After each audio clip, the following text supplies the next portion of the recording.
ces fortes périodes de chaleur, l'irrigation des légumes est indispensable. Il faut à tout prix maintenir la cadence pour compenser les pertes par ETP.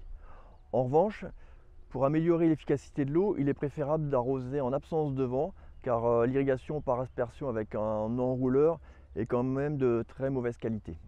Pendant ces fortes périodes de canicule, les hauteurs de nappe et les débits des cours d'eau se dégradent et baissent énormément. Il y a des fortes chances d'avoir des restrictions sécheresse.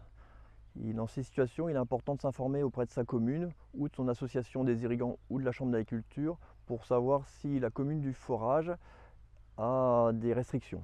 Pendant cette période, et encore de manière plus importante lors des arrêtés sécheresse, il est important de communiquer avec ses riverains, avec ses collègues, pour expliquer comment fonctionne l'irrigation, que lorsque l'on irrigue par la journée, il n'y a pas beaucoup plus de pertes par volatilisation.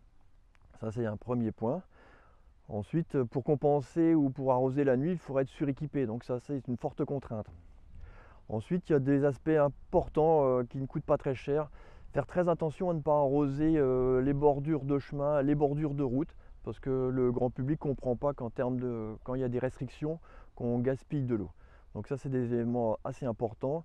Et un dernier point, lorsqu'on a des parcelles un peu en pente, on a des phénomènes de ruissellement. Donc essayer de limiter ces phénomènes-là en faisant des mini-barrages en fourrière de parcelles.